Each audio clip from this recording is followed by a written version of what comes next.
Vamos a dar comienzo a este evento que desde el Centro de Culturas Eslavas hemos preparado con mucho cariño y creo que es un evento más que necesario porque digamos que los tres invitados a los que ahora voy a dar paso y con los que contamos aquí hoy son personas que han tenido, no sé si la suerte o la desgracia, eso nos lo van a contar ellos ahora.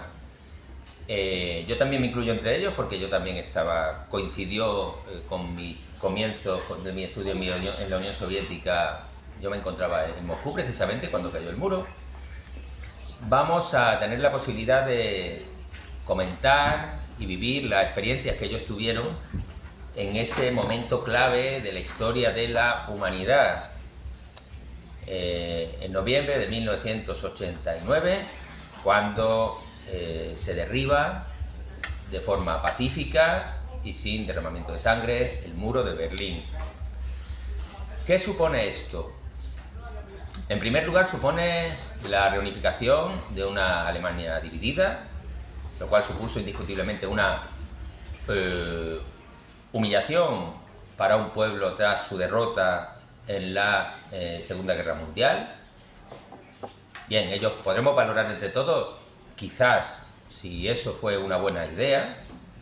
Quien haya podido estar en Berlín y pudo ver por dónde iba la muralla, el muro de Berlín, realmente, si hay ideas malas en la historia, una puede ser esa, porque era realmente entre absurdo y ridículo dividir una ciudad de esa manera y un país de esa manera. Esta ya es mi opinión sobre esa cuestión. Lo que es más importante, que ha sido una consecuencia importante de esto, es el declive del socialismo como sistema alternativo al capitalismo. Todos los países de esa esfera, sin excepción, entraron en una crisis económica brutal. Hoy escuchaba que en Argentina una inflación del 200% o una cosa así. Creo que esto fue igual o peor, fue realmente un disparate, y yo voy a hablar concretamente por la Unión Soviética, el desastre económico que supuso para los pueblos que vivieron esa transición al capitalismo, y por supuesto el desmembramiento de la Unión Soviética y la aparición, y yo creo que esto es muy relevante ahora como nunca, de entes supranacionales nuevos que no existían hasta ese momento. El más importante es la Comunidad de Estados Independientes, quizá, o la CEI. Y por supuesto, uno menos conocido, pero también bastante importante a la vista del devenir de la invasión de Ucrania, sin ir más lejos, que es la Organización del Tratado para la Seguridad Colectiva, que lidera, digamos que por increíble que os parezca a todos, yo creo que cuando se invade Ucrania muy pocos saben de la existencia de este organismo que se funda actualmente forman parte de él Armenia, Bielorrusia, Kazajistán, Kirguistán, Tayikistán y por supuesto Rusia, a raíz de la firma del Tratado de Tashkent, y esto inmediatamente posterior también a la independencia de Rusia y de todos estos países. Bien. Para tratar estas cuestiones hemos invitado a Pilar Bonet, que ya es la segunda vez que viene. Muchas gracias, Pilar, por aceptar nuestra invitación. Muy conocida por todos porque durante 15 años dirigió la corresponsalía del país en la Unión Soviética, con sede en Moscú, y ha cubierto todos estos acontecimientos de forma directa, desde la caída del muro, esa reunificación alemana que he comentado, y por supuesto un elemento clave sin el cual no se puede comprender la historia, controvertido al máximo, y que creo que también tenemos ocasión de tratar, que es la llegada al poder de Gorbachov, muy querido en Occidente y no tanto quizás en su propio país. También ejerció como responsable en Alemania durante 4 años y después ha estado ejerciendo como corresponsal en Rusia y en buena parte de esta comunidad de estados independientes de la CEI. Ha escrito libros como La Rusia imposible, Boris Yeltsin, Un provinciano en el Kremlin, libro que desde ya recomiendo, a mí particularmente me llamó la atención, o Estampas de la crisis soviética, en ediciones El País. Por lo que respecta a Malte, Rolf es profesor del departamento, a mi derecha, del Departamento de Historia de Europa Central y del Este de la Universidad Karl von Ossietzky de Oldenburgo. He dicho bien Oldenburgo, ¿no? Alemania. Muy bien, gracias, Karl. Estudió historia alemán y ruso, muy importante. También quiero que sepáis que todos nuestros invitados hoy saben ruso y en el caso de Simón también ucraniano. En la Universidad de Tübingen y Berlín, y durante ese tiempo realizó estancias en San Petersburgo, Moscú y Varones. Y en 2004 se doctoró en la Universidad de Tübingen sobre el tema del Festival de Masas soviético 1927-1941. Importante, fue nominado por la Asociación Polaca de Historiadores para el premio Pro Historia Polonorum como mejor libro extranjero sobre la historia polaca de los años 2012-2017. Bien, por lo que respecta a Simón es profesor compañero del Departamento de Filología Griega y Eslava de nuestra universidad y ha sido históricamente profesor de una asignatura que antes se llamaba Civilización y ahora se llama Cultura, y de Historia en la Facultad de Filosofía y Letras. Él tiene un rasgo diferencial importante y es que es quizás es el único graduado que tenemos en la Universidad de Granada en el marco bilateral de la Universidad de Granada y la Universidad Taras Shevchenko de Kiev. Tiene un doble grado con esta universidad en filología ucraniana y es un perfecto conocedor precisamente de esta época y del desmoronamiento de la Unión Soviética. Pues bien, creo que vamos a disfrutar de una mesa redonda magnífica y voy a empezar por ceder la palabra a Pilar Bonet para que nos cuente lo que considero oportuno a propósito de este tema. Pilar, tiene la palabra. Bueno, pues como he estado tanto tiempo allí y yo no soy historiadora, sino que soy periodista y en mi caso la historia es parte de mi vida, porque he pasado tanto tiempo en la Unión Soviética y post-Unión Soviética. Quería empezar con un poco de precalentamiento, que son mis vivencias personales. El 9 de noviembre del año 89 yo estaba en una mina, el 10. No había los medios de comunicación que había ahora, por lo tanto la caída del muro fue algo que conocí el 10. Y ese día yo fui a una mina de Donetsk porque estaba haciendo un reportaje sobre los mineros que en el año 89 en diferentes lugares de la Unión Soviética hacían huelgas en los que pedían que se acabara el papel predominante del partido, democratización y una serie de cosas, y aquellas huelgas se consideraban importantes porque había que verificar si los mineros soviéticos, que se manifestaban sobre todo en Siberia, la parte de Kemerovo, Vorkuta, en el norte, en el Círculo Polar Ártico, y en Donetsk, en el Donbass, en la cuenca del Donbass, iban realmente a influir en la política soviética. Entonces, yo recuerdo perfectamente que estaba allí a más de, yo creo que un centenar de metros de profundidad, en la oscuridad total, con el casco, el uniforme y todo, y pensaba, ¿qué hago yo aquí ahora? Porque la mayoría de mis colegas en Moscú simplemente habían desaparecido, habían tomado el avión y se habían ido a Berlín. Y todo el mundo estaba en Berlín y yo estaba ya en el fondo de una mina. Me sentía totalmente abandonada. 2 días más tarde tomo un tren de Donetsk a Moscú. Y consciente de que estábamos viviendo un momento histórico, apunté las conversaciones de mis compañeros de tren. Yo he escrito sobre esto. Entonces, las cosas que sonaron allí. Los alemanes del este, incluso sus dirigentes, se van al oeste. Claro, ellos tienen quien los esperan, nosotros no. Ese era uno de los temas. Los otros temas eran las colas para los víveres. Raisa Gorbachova va como una zarina y el pueblo en la miseria. El Partido Comunista ha destruido nuestro país. Y finalmente, pobre país. Bueno, Pues en aquellos comentarios está el germen de cosas que han pasado después a otros niveles. Y dos frases importantes. Tienen quien los espera, nuestro pobre país. Lo dejamos ahí.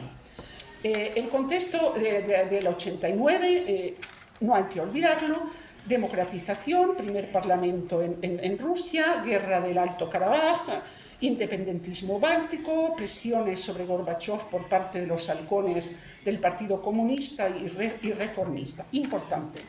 ¿Por qué? Porque yo personalmente pienso que la caída del muro ha sido sobredimensionada en Occidente. Porque la caída del muro, mirándolo desde una perspectiva global y no desde una perspectiva eurocentrista, es parte de un proceso, y de un proceso fallido e inacabado, porque la caída del muro se insertaba en una política de armonización y sincronización, y debía ser parte de un proceso que nos llevara a la Casa Común Europea, y hay documentos firmados a este respecto. Al desarme, una serie de cosas que no se realizaron. El momento álgido de lo que supuso el muro es la conferencia de París de noviembre de 1990, donde se hace la carta, creo que la carta europea, la carta de la Conferencia de Seguridad y Cooperación de Europa. Entonces se llamaba conferencia, luego cambió. Y en esa carta había toda una serie de sujetos, de sujetos jurídicos, de estados, que se comprometían a realizar el proyecto global europeo desde Vladivostok hasta el Atlántico. Sin embargo, la caída de la Unión Soviética cercenó ese proceso. Y entonces eso crea dos longitudes de onda diferentes. 1989 para los europeos que se sintieron liberados y vieron en el muro el fin de una serie de problemas, y 1991 la caída de la Unión Soviética y la creación y la aparición de una serie de problemas enormes de desintegración, ¿no? Entonces cambia uno de los términos, ya no puede haber armonización porque una de las partes se ha dividido en múltiples sujetos. Volvemos al nosotros del tren. Tenemos que, sobre las dificultades que supuso para Rusia el fin de la Unión Soviética, ¿no? Tenemos los desmovilizados que venían del grupo militar del Este, que venían del espacio de la República Democrática Alemana y que acabaron bueno, todos los soldados que la Unión Soviética tenía en el Este para 1994 habían vuelto al país. Pero volvieron de forma bastante poco organizada y eran muchísimos, eran centenares de miles, no recuerdo cuántos eran, pero eran centenares. Y volvían sin trabajo, eran desmovilizados, no tenían otra profesión, hicieron programas de vivienda, pero no sirvió para acogerlos a todos. Y yo creo que fue el sustrato de una cultura, de una subcultura de guardaespaldas, bandidos y mercenarios, que tiene una gran importancia porque, en cierto modo, es el contingente que ha alimentado el resentimiento y que de alguna manera se ha activizado en el Donbass. Y eso tiene importancia. Esta gente avivan los conflictos congelados, que eran los espacios que no se habían podido resolver, los avivan como mercenarios, los avivan como vendedores de armas. Hay un tráfico de armas enorme en la Unión, en Rusia, o sea, y bueno, eso queda ahí. Volviendo a las oportunidades perdidas en esa franja del 89 al 91, y yo creo que eso es un tema para discusión académica. se hubiera podido salvar a la Unión Soviética, se hubiera podido hacer que los dos espacios entre los cuales se construían nuevos muros a partir del 91, hubieran podido volver a una fórmula de convergencia y de coordinación y de sincronía. No lo sé. Lo que sí recuerdo perfectamente es que los occidentales, el G7, se negó a darle a Gorbachov el dinero que pedía. Y lo sé porque estuve en Londres en la cumbre del G7 del 91. Se negó, ¿por qué? Porque Gorbachov ya se veía como un loser, un perdedor. Yeltsin aparecía en lontananza como el otro sujeto con el cual nos podemos llevar mejor porque aspira a Occidente y se les presuponía otra agenda.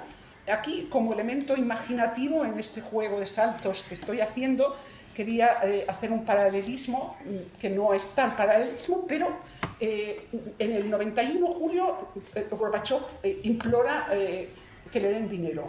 En el 22, 23 y 24, Zelensky implora a Occidente que le den dinero. Gorbachov lo hace para salvar a la Unión Soviética y su proyecto, que no tenía tampoco los mecanismos para realizarse, porque eso hay que verlo también así.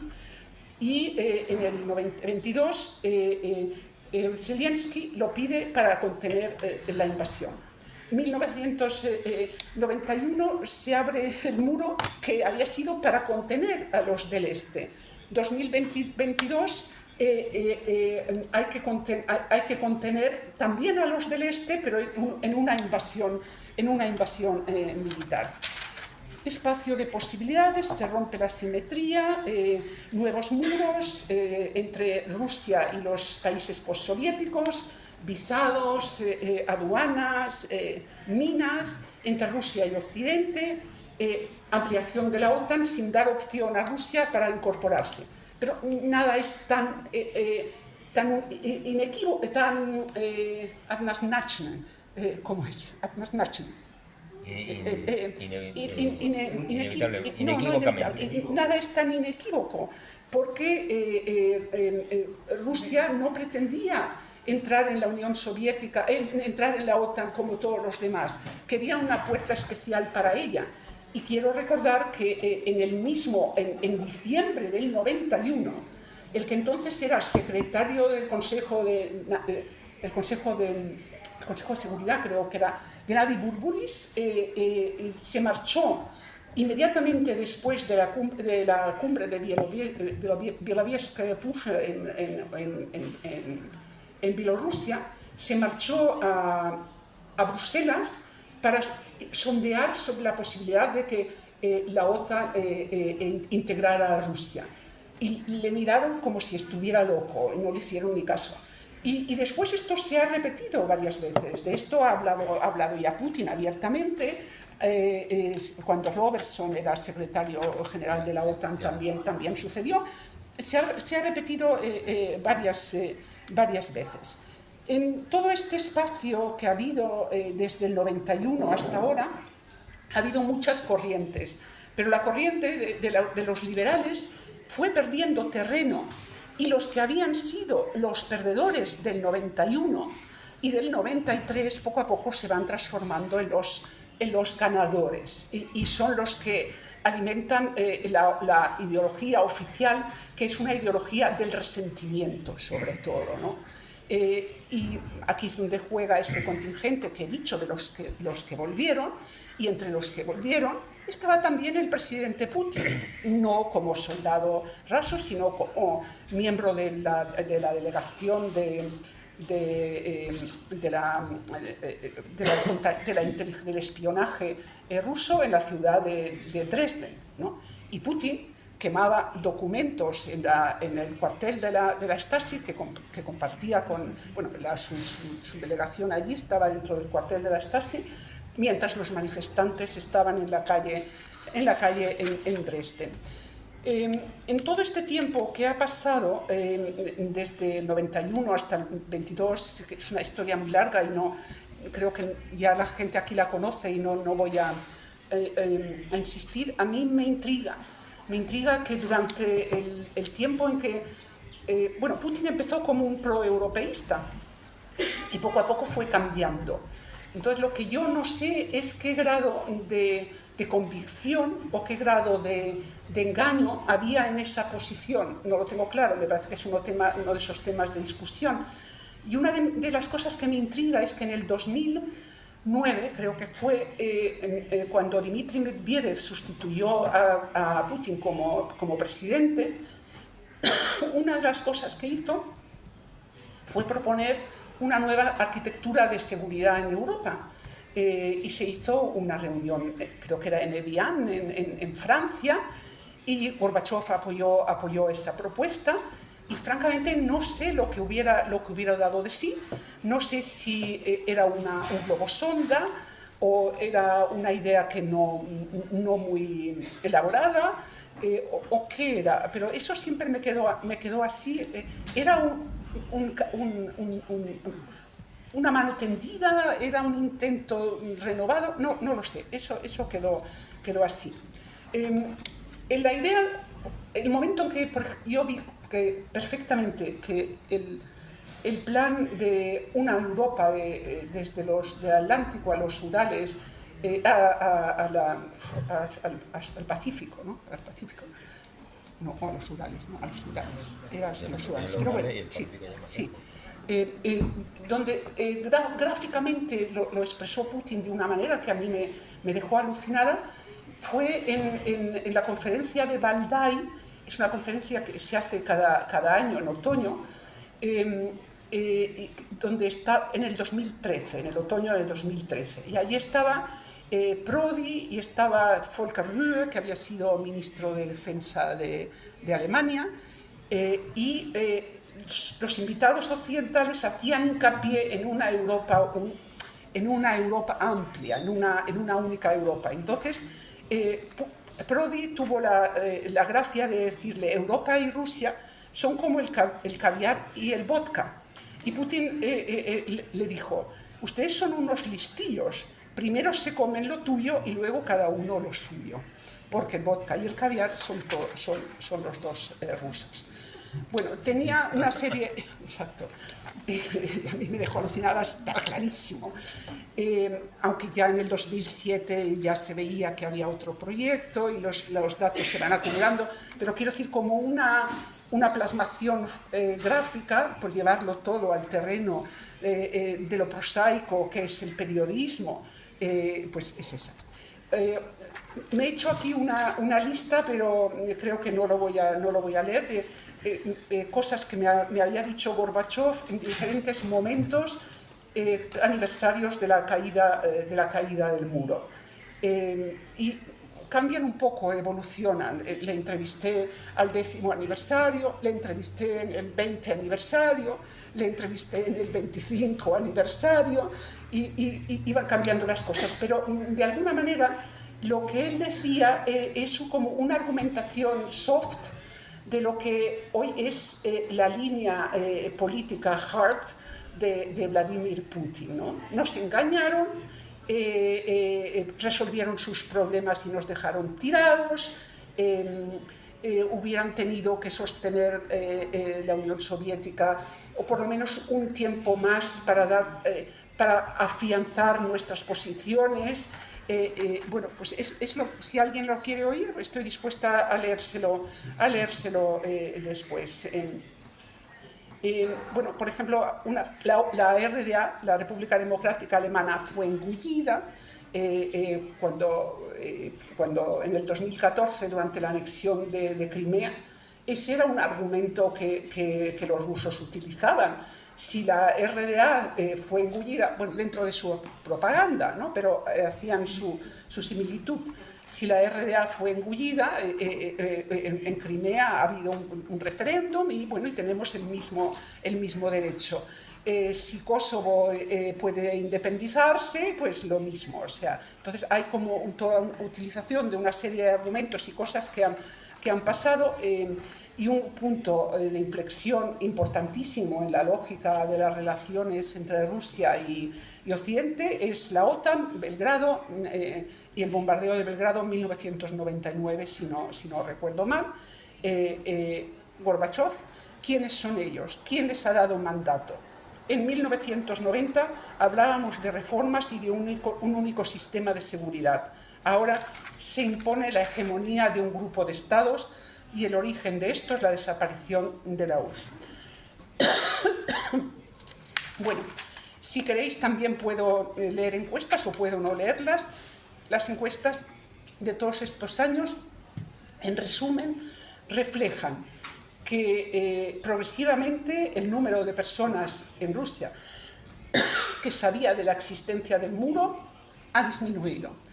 El número de personas que piensa que la caída del muro, cifras, si alguien quiere verlas las puedo dar, que piensa que la caída del muro fue negativa para sus vidas, ha aumentado. La imagen de Gorbachov primero se deterioró y luego se marginalizó y a nadie dejó de importar, ¿no?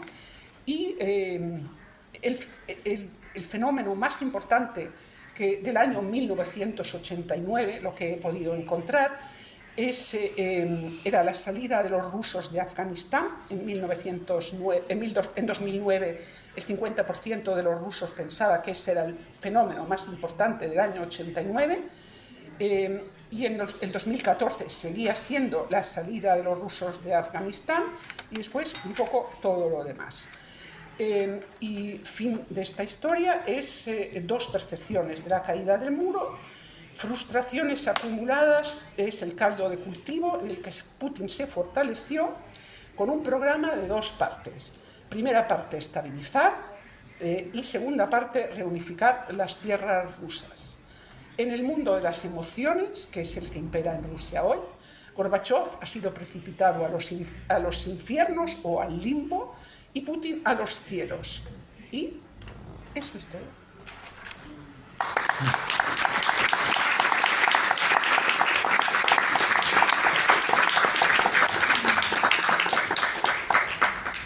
Bien, Pilar, muchas gracias. Bueno, como veis, las intervenciones van a ser en torno a 20 minutos, que es lo que le hemos pedido con la idea de que después podáis hacer preguntas a nuestros oradores. Bien, ahora tiene la palabra Malte Roll.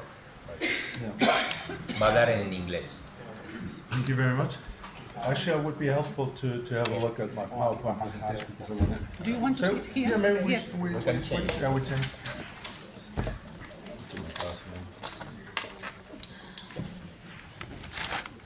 It's always good to know to see your own pictures. You know? Your own images. Yeah. Okay. Is that fine? Yeah.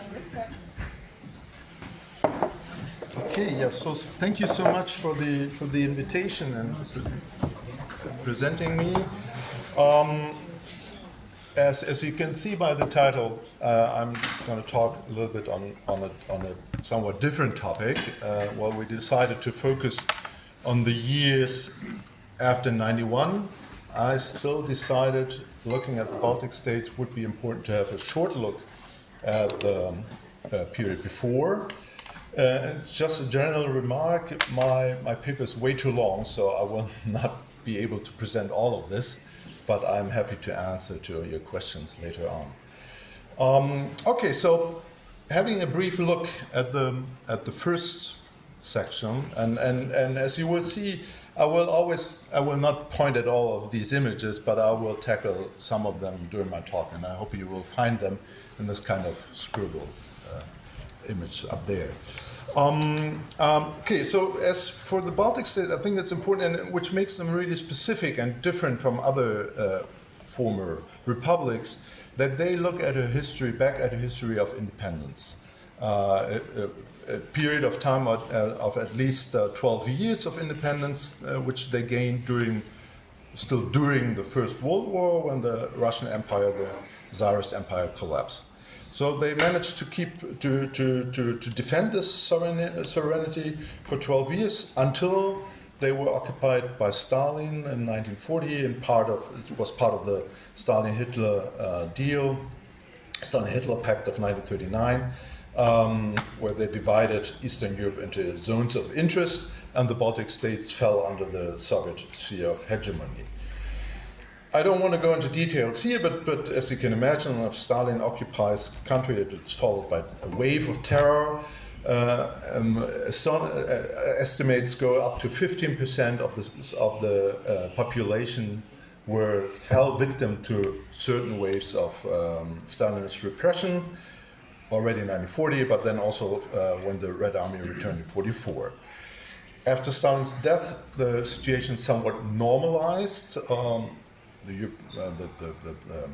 Soviet Union stayed an authoritarian regime, as you know, but with less terror and repression. But the memory, and this is important for my argument, the memory of the lost independence in the Baltic states remained, and particularly among the intellectual elites.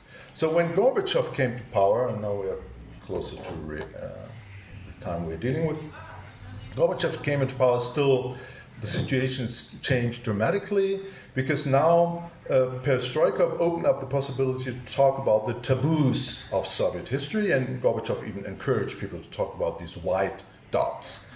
Among other things, Stalinist terror, and also the loss of independence in the Baltic states. And it was in the beginning a more intellectual debate, but already in the 88, it turned into a wide public debate about the general quasi-colonial hegemony of Moscow.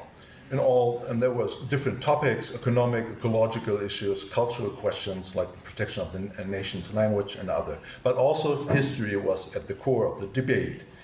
And by now, 88, 89, you can see that a lot of people were more openly calling the annexation of 1940 an illegal annexation and a brutal Stalinist Soviet occupation. And then the event on the Via Baltica you see on the screen is kind of a caesura, I would argue, the August of 89. It's the 50th anniversary of the Hitler-Stalin Pact, and it was in a way a turning point, because now really millions of people got on the street. There were about 3 million people gathering and forming this human chain from Vilnius to Tallinn in remembrance of the lost independence, and at the same time with the demand of its restoration.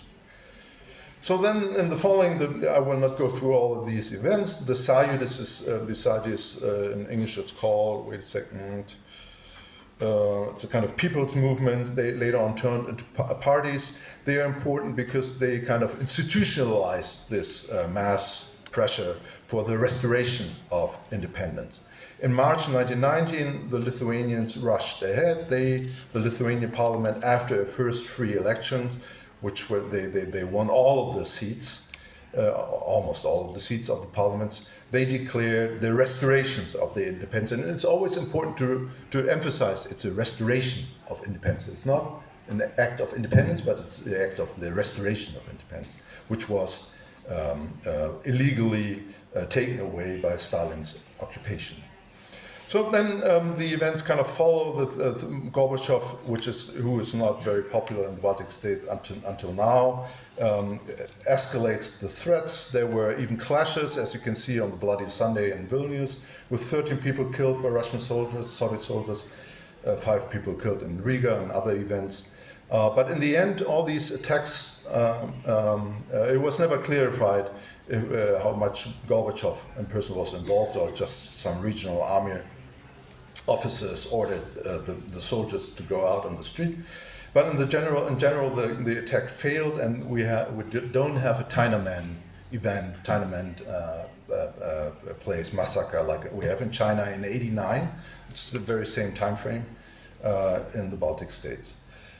Actually, these bloody events accelerated the restoration of independence. And we have a referendum in Lithuania, for example, in February '91, with 95% in support of the restoration of independence, which really is a clear signature and it's a clear sign. And that's why, personally, I believe there was no way of keeping the Soviet Union as in whatever project. There was no way, at least for looking at the Baltic states. No one wanted that, and it would have not been possible.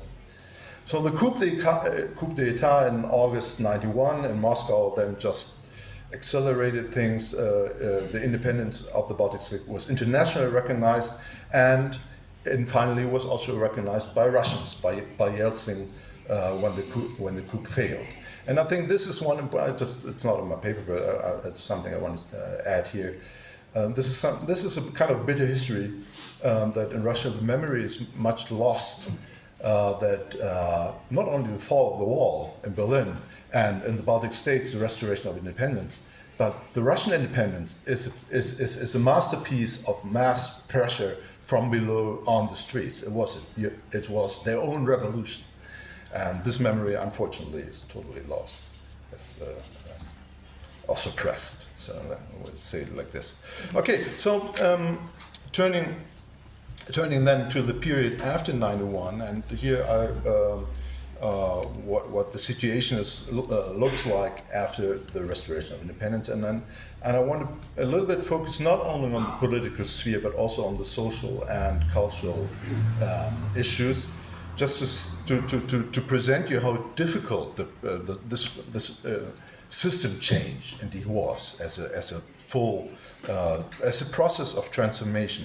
And I think we really, and here I totally agree with Pilar, that we have to see it as a long process of transformation. I would argue that the process of transformation really keeps on going until 2004 in the Baltic States. So this is a long decade of transformation. We have a complete system change on all levels, a radical social transformation, political transformation, but also cultural transformation. So looking at the political sphere in the beginning, I think it's interesting to see that, since I've been dealing a lot with Eastern Europe and the GDR as a German, also please feel free later on maybe to ask questions about Poland, Czechoslovakia, or GDR, not only the Baltic States, but the interesting thing to see is that in the Baltic States, in contrast to Poland, countries like Poland, and a totally different contrast to the GDR, the old elites in the Baltic States managed to stay in power. So we have a struggle of newcomers, people like older dissidents in the Soviet times, but also younger people coming up. And we have a power struggle. But in the long run, we have the former communists who managed to stay in power. And it's not so much on the Baltic States as you might suspect, but it's not so much a question of getting rid of Russians, because the Russians were very much underrepresented in the political elite even before 91. Most of the majority of the party members in the upper echelon of the power hierarchy were Estonians, Lithuanians, Latvians. It has to do, as a historian I can tell you more about it, but it has to do with Brezhnev's policy of national cohorts. So it's not so much about getting rid of Russians, and it was also about that, but that's mainly getting rid of the Russian soldiers and having withdraw the Soviet troops. But here it's more about the clashes of former communist cadres and the opponents coming from the more conservative, or they call themselves liberal branches. And as you can see, if you take the Lithuanian case, it's quite clearly who is the first president. He is, and you can see him on the map, it's Brazauskas. He was the former president of the Lithuanian Communist Party. And the question then is why? Why does this take place? And it's different, of course, in the GDR, as you can imagine, but also in Poland. But why does why is it the way in the Baltic States?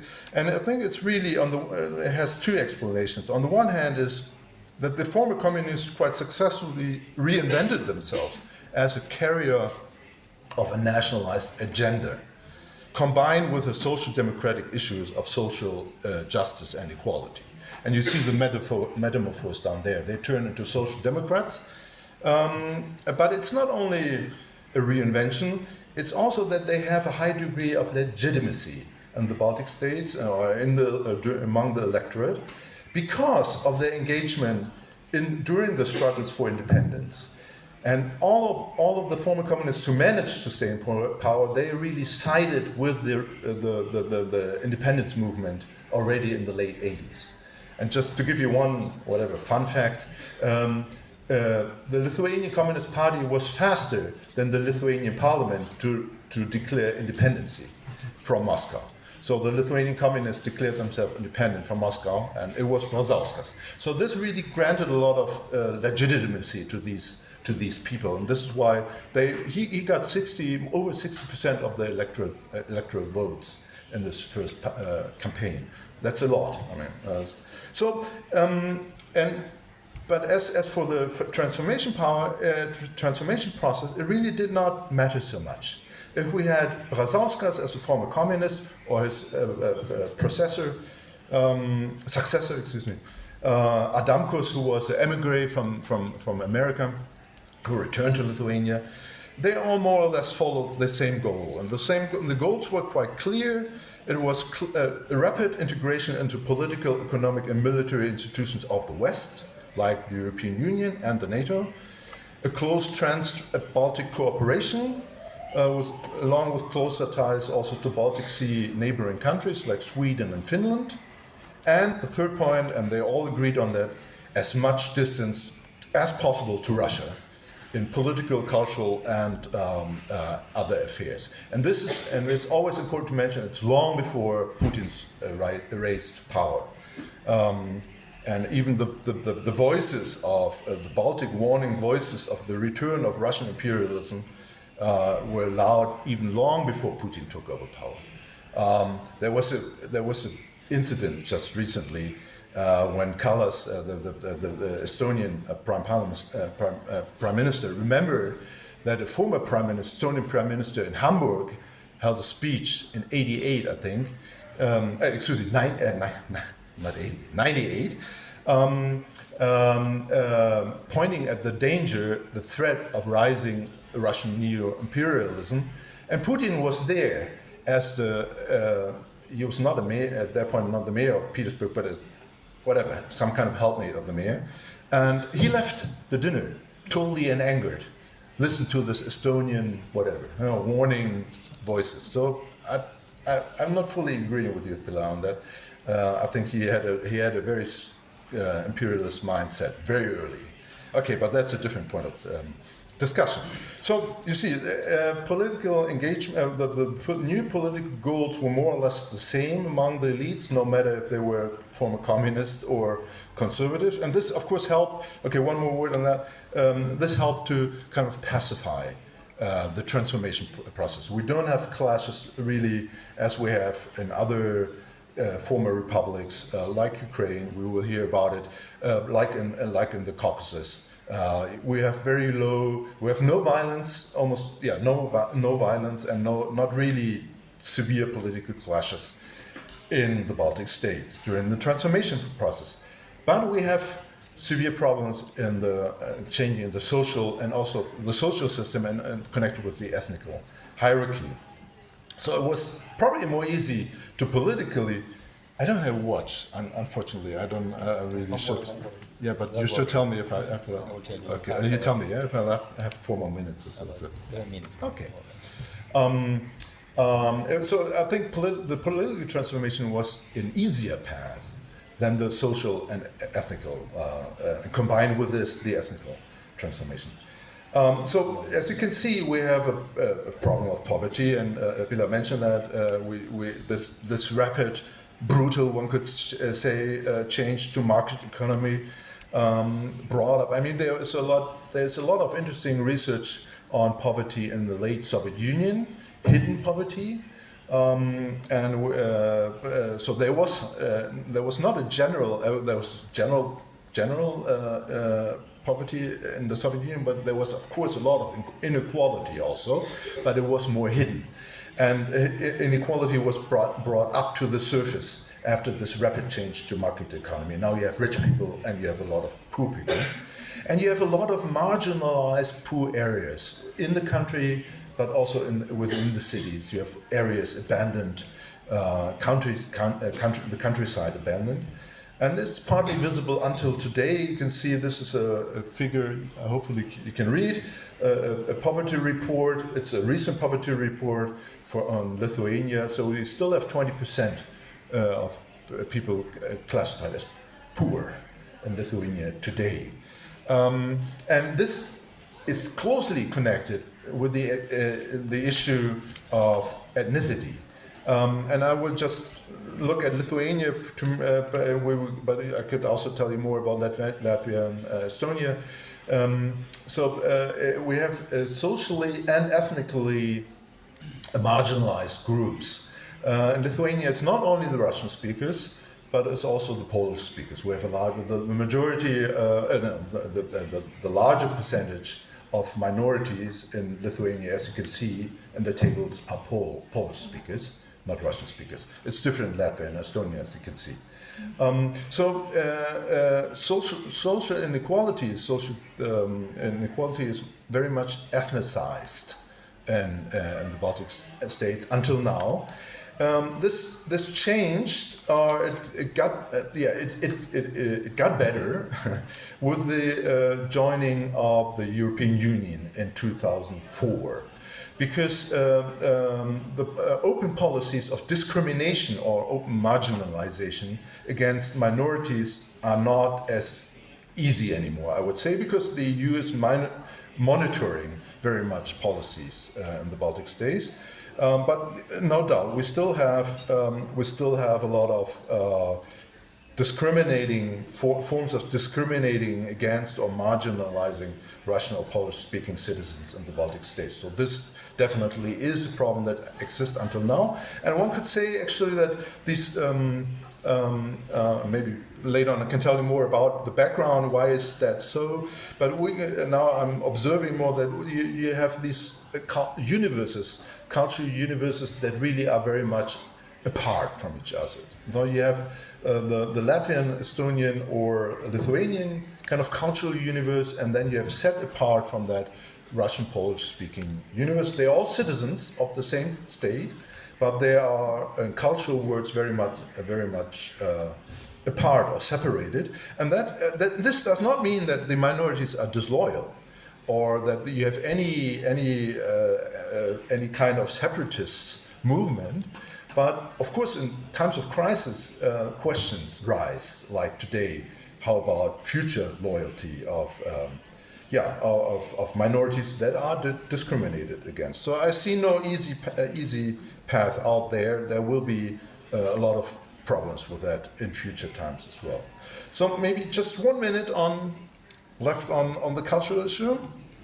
I think it's an important point to point at that we have this period of transformation. If you look at the cultural sphere, is really about disentanglement. I call it post-imperial. Actually, it's not right. It's post-imperial disentanglement. Excuse me. So it's mistaken on this slide. Post-imperial disentanglement. It's about disentanglement, getting apart from each other. And it was easy in the very first years. You would get rid of the statues. You would get rid of Lenin, and you get a millionaire earning money with selling mushrooms to Germany bought a lot of these statues, and it's a nice place to visit. He places these statues in a swamp, so they are kind of sinking. It's very symbolic, as you can see. But it was easy with this getting rid of the Lenin statues. It was much more difficult if it gets to question how to deal with Soviet heritage that is everywhere, that is not as visible, not as closely connected to the regime, to the authoritarian regime of the Soviet Union. But what do you do with architecture? I'm doing a research on that right now. So let's take an example of the Palace of Sports. What to do with this? And they have not decided yet. As you can tell, they have not demolished, but they are not using it, so it's kind of devastating. And then it's a kind of open debate going on. What kind of cultural orientations do you want to follow up? And it's simplifying the case, but I think you can say you have 3 options, and it's still an open debate. The first option would be like just to copy Western architecture. It's like this European center you see on the left side. Or you can do a national narrative, master narrative, restoring castles like this one, this kind of Disneyland castle like they did in Lithuania and Vilnius. or do something more experimental like you have in Užupis, the art district, which is, I personally prefer the third option, but it's not me to decide, of course. So, okay, so let me just, the finishing sentence on that, you see it's a long process of disentanglement, and today, of course, it's more difficult in a way because independence is threatened again. And I really want to pin it down on maybe overstress it a little bit, but I've traveled frequently to the Baltic states, and I've just been there 2 weeks ago, and it's not something very abstract. Russia's aggression, Russia's invasion into Ukraine, the full invasion, it's very concrete. It's very close, and it's there. It's not like, I mean, I have no idea about Spain. I can tell you only what's like in Germany. In Germany, it feels like something out there east. You may support Ukraine, you may not, but it's not your business. And the Baltic states, as you can imagine, it's totally different. They know, and here I would fully agree with them. They know that it's Ukraine today and it's the Baltic states tomorrow. So it's not only about some solidarity, and you have a lot of grassroots movement. You can see on the right-hand side, not people collecting donations for Ukraine, but it's really about securing its own independence. And I think, yeah, there's much to learn from them, and I really want to finish with this, that they know from bitter experience not only how threatening Russian neo-imperialism is, but also how they know the horrors of Russian occupation. So this is something they are kind of ahead of us, and I think we as Germans, at least, I won't tell you as people from Spain, but we as Germans, we should really listen to these voices, these warning voices from the Baltic states. Okay, that was my attempt to present you the Baltic states 50 years.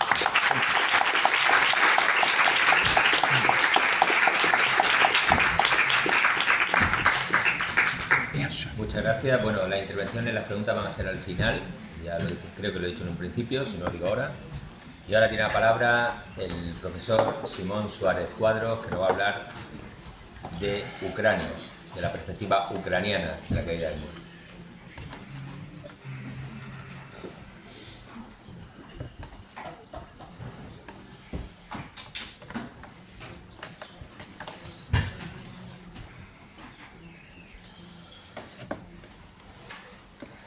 Bien, muchas gracias. Bueno, en primer lugar, decir que para mí es un honor estar en esta mesa con esta gente tan ilustre, con el profesor Rolf, con Pilar, a la que tanto seguí en sus artículos del País durante aquellos años. Y voy a empezar por los agradecimientos, lógicamente. Primero agradecer, como siempre, al Centro Cultural Lavas y a la Facultad de Traducción e Interpretación por la invitación, a su coordinadora, Nina Kresova, al director, por la invitación para esta actividad que yo creo que era muy necesaria. Y yo creo que el punto de vista que se le está dando es bueno traerlo también aquí, ¿no?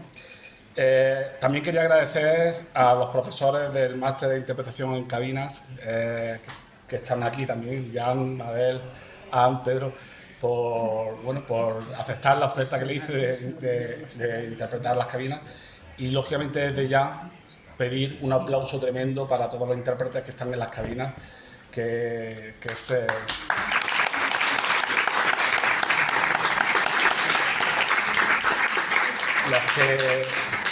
Los que nos dedicamos a la lengua sabemos lo difícil que es escuchar una lengua y hablar en otra bien diferente.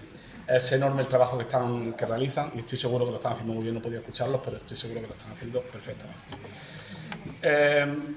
Bueno, la idea de traer esta conferencia, lógicamente este año se cumple el 35 aniversario, aunque será en el mes de noviembre, pero se cumple el 35 aniversario de la caída del muro de Berlín.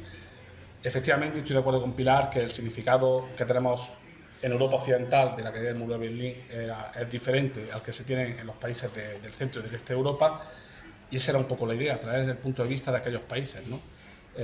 Pilar ya ha dejado patente cómo fue en Rusia. Martin ha hablado de los países bálticos, yo voy a hablar de Ucrania. Vamos a ver también cómo va a cambiar dentro de estos países, cómo también va a cambiar la percepción de que se tiene, sobre todo, no solamente de la caída del muro de Berlín, sino los acontecimientos que vinieron después, ¿no?, en todos estos países. Simplemente también, ahondando en lo que ha comentado antes Enrique Quero, quiero que tengáis en mente que todo lo que voy a mencionar yo voy a seguir un poco cronológicamente cómo fue en el caso de Ucrania, lo que fue pasando y demás, pero que tengáis siempre en mente que todo esto ocurrió bajo una crisis económica tremenda. Antes Enrique ha dicho que en Argentina era el 200%, ¿no?, de inflación, que he sabido. Durante los años 90, Ucrania, ya voy a hablar en el caso de Ucrania, Ucrania perdió el 60% del Producto Interior Bruto durante esa década. Y sufrió una tasa de inflación de 5 dígitos. Tú has dicho 200%, aquí estamos hablando de 5 dígitos.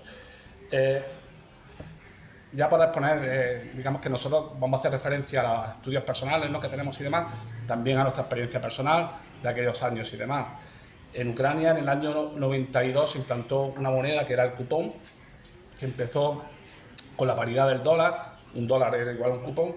Cuando yo llegué en el año 96, un dólar eran 192.000 cupones. O sea, la tasa de inflación, podéis imaginar la que era, ¿no? Entonces, simplemente que la crisis económica que duró todos los años 90 en aquellos países, pues que pensáis que está siempre de fondo. Mi conferencia, bueno, la he planteado un poquito, aunque voy a hacer una referencia al principio desde el punto de vista del mundo occidental, ¿no?, de algunas decisiones que se tomaron y demás, pero cuando me vaya centrando en Ucrania voy a ver un poquito cómo fue el camino a la independencia de Ucrania durante esos años, y después ya también andaré un poco de experiencias personales de lo que fueron aquellos años, en los años 90, y sobre todo lo que más me impactó a mí, ¿no?, en ese sentido. Bueno, como voy a empezar por lo que estaba diciendo, la caída del muro de Berlín supuso el fin de una era, en la historia contemporánea se estudia como tal, y el comienzo de otra. ¿Cuándo acaba esa nueva era que comenzó entonces? Bueno, pues parece ser que ya estamos al final de esa nueva era. Hay historiadores contemporáneos que, sobre todo en las relaciones con Rusia, ya señalan el año 2022 como el año de la ruptura. Hay otros que incluso señalan el año 2014, cuando se comenzó la guerra en el este de Ucrania, y hay otros incluso que señalan el 2008, cuando Vladimir Putin hizo la conferencia famosa de Múnich, donde ya amenazó a los países occidentales, ¿no?, claramente y demás. Bien, desde Occidente, aquí no voy a ahondar mucho porque todos sabemos un poco cuál es la perspectiva de la caída del muro de Berlín. Simplemente voy a dar algunos datos de lo que supuso. En parte supuso una desmilitarización, porque sobre todo en Europa Occidental, lo que antes era la mili obligatoria, pasaron a ejércitos profesionales, con lo cual todos los países occidentales se fueron desmilitarizando, ¿no? Aquí también he traído una evolución del gasto militar desde los años 60, teniendo en cuenta todos los países que actualmente forman la Unión Europea, están recogidos ahí, ¿no?, aunque en aquel momento no lo formaban, pero bueno, cómo ha ido bajando, ¿no?, de casi el 4% que en el año 60 hasta el 1 y pico, que, bueno, tengo aquí el dato, que el 1,3, que estaría entre los años 2013 y 2018. Lamentablemente ahora ya sabemos que la tendencia va a ser justamente para arriba. Ya todos los países occidentales de Europa Occidental se han comprometido a subir al menos hasta el 2% del Producto Interior Bruto en gasto militar en los próximos años, ¿no?, tal y como pedía Donald Trump cuando estuvo en el gobierno de los Estados Unidos. Bien, desde el centro y el este de Europa la caída del muro tuvo cambios políticos profundos, como ya todos ustedes saben. En algunos casos fue más o menos de una forma pacífica, casos de Polonia, Checoslovaquia, donde fueron más o menos, no fueron demasiado complicados, pero hubo casos más complicados, como fue el caso, por ejemplo, de Rumanía o de la antigua Yugoslavia, que fueron mucho más complejos. Ya centrándonos un poquito en el espacio geopolítico que nos ocupa esta mesa redonda, como es de la antigua Unión Soviética, la caída del muro también supuso el principio del colapso de la desintegración de la Unión Soviética. Es verdad que ya la Unión Soviética venía ya con una crisis grande, económica y demás, pero bueno. Si nos situamos un poco en la tarde que ha comentado antes Pilar, del 9 de noviembre, bueno, pues todo el mundo se sorprendió. Ahí tenéis la primera foto de cuando en la conferencia de prensa el jefe del Partido Comunista en Berlín, portavoz del Politburo del SD, Günter Schabowski, anunció al final de la conferencia de forma sorpresiva que se permitiría la inmigración a través del muro de forma indirecta, ¿no? Y que ya a partir de aquello fue todo como, ya estáis viendo imágenes de ese primer día, de cómo la gente subía, pasaba el Charlie y el muro de Berlín, ¿no? que estamos viendo ahí y demás, ¿no? Ahora, ¿cómo afectó esto a todas las repúblicas soviéticas? Bueno, pues antes de la caída del muro, en el verano del 89, ya comenzaron algunas acciones organizadas en algunas de las repúblicas bálticas, como había señalado el profesor Rolf, y en Hungría, donde de forma inesperada, por ejemplo en Hungría, se abrió la frontera con Austria y gente que estaba veraneando en el lago Balatón de pronto pudo cruzar ante la sorpresa de todos, ¿no? Sin que le pusieran ningún problema ni nada, ¿no? Pero bueno, vamos a centrarnos ya en Ucrania. ¿Cómo fue el camino de la independencia de Ucrania? Bueno, pues en cierto sentido, aquí en España se escuchaba más precisamente los países bálticos, se escuchó más de Lituania porque quizás fueron los más activos y demás, pero el camino de Ucrania fue muy similar. En ese sentido, muchas de las cosas que ha comentado el profesor Rolf también fueron de la mano o fueron muy parecidas a lo que sucedió en Ucrania. En el caso de Ucrania, bueno, la primera manifestación, aunque ya en el año 89 empezó a haber movimientos civiles y demás, el primer acto ya más o menos serio se produjo en enero del año 1990, muy similar también a lo que sucedió en Lituania, donde se formó una cadena humana entre Kiev y Lviv, dos ciudades, bueno, Kiev es la capital, Lviv, que aquí en las noticias aparece ahora como Leópolis, no está en la zona occidental de Ucrania, casi la frontera con Polonia, y donde participaron unas 300.000 personas. Ciudades que están separadas por 520 kilómetros. O sea, se hizo una cadena humana de 520 kilómetros y demás. También en esa fecha empiezan a surgir los primeros partidos políticos. Todavía muy controlados, lógicamente, pero bueno, empiezan a surgir. Bueno, aquí tenéis una foto de esa cadena humana que se formó desde Kiev a Lviv, ¿vale? En marzo de ese mismo año se celebraron unas elecciones y el Partido Republicano Ucraniano se convierte en el más votado, pero también muy similar a lo que sucedió en Lituania. Hubo un grupo de partidos que surgieron del antiguo Partido Comunista que se unieron y forman una mayoría en torno a la figura de Leonid Kravchuk, que posteriormente iba a ser el primer presidente de la República de Ucrania ya, cuando se independiza, pero que en esos momentos también era el secretario general del Partido Comunista ucraniano, ¿vale? Bueno, pues forma una coalición de partidos que se llamaba por la Ucrania soviética y soberana. Vemos que todavía aparece el nombre de soviética en ese nombre. Aunque lo he citado, la verdad que merecería otro tipo de análisis, pero por lo que supone para Ucrania y demás, se legaliza la iglesia greco-latina. Pero bueno, aspectos religiosos no lo he tratado durante la conferencia y demás, pero bueno, simplemente era por lo simbólico que significa, sobre todo especialmente para Ucrania, por la iglesia que es y demás. Sabéis que eso es un tema también que ha estado también en el actual conflicto. Bien, el 16 de julio de ese mismo año, seguimos hablando del año 1990, se firma la Declaración de Soberanía Estatal de Ucrania, que establecía la posibilidad de libre determinación de la nación ucraniana, su democracia, la independencia política y económica y la primacía de la ley ucraniana sobre la ley soviética en el territorio de Ucrania. Esto, lógicamente, todavía estamos hablando de la Unión Soviética. Dentro de la Unión Soviética, el Soviet Supremo de la URSS no lo acepta. Y bueno, ya digo, esto también sucedió con las repúblicas bálticas en ese momento. En octubre de ese mismo año, bueno, ahí tenéis una foto de esa acta primera Declaración de Soberanía Estatal de Ucrania.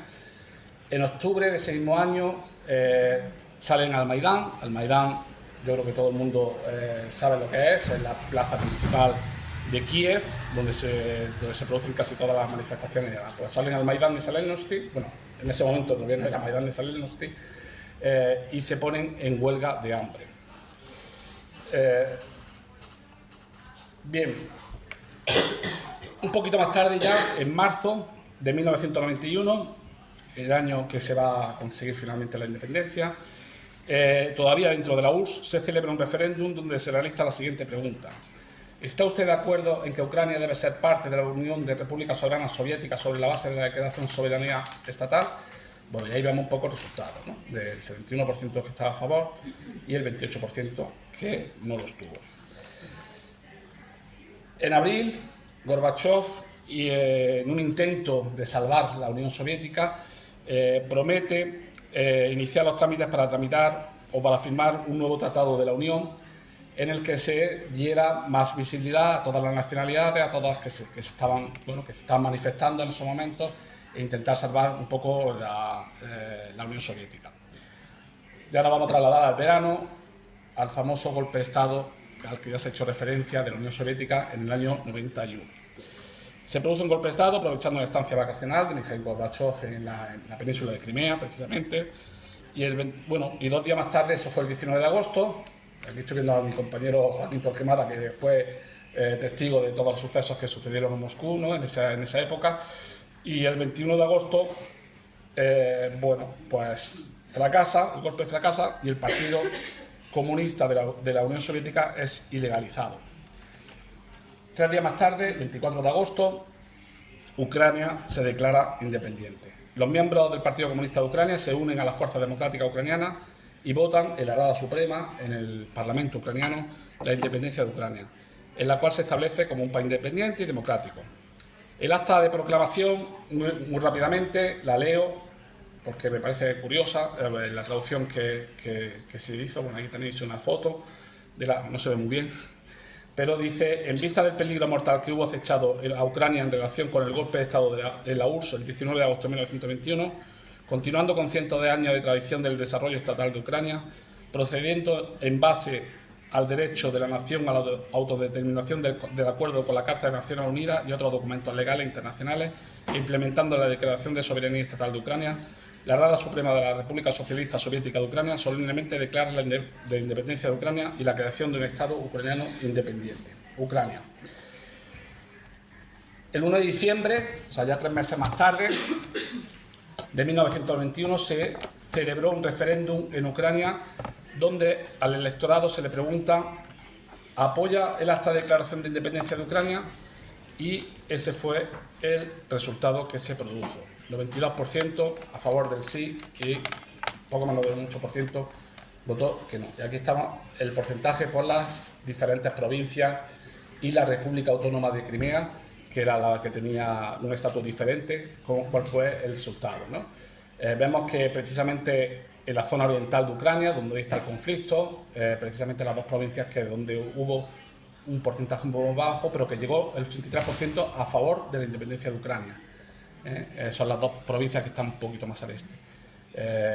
Y en Crimea, que finalmente salió también a favor, un 54%, votó a favor de la independencia de Ucrania, cuando le garantizaron que iba a tener un estatus especial, ¿no? Ya digo, era una república autónoma dentro del nuevo país, ¿no?, que se estaba formando.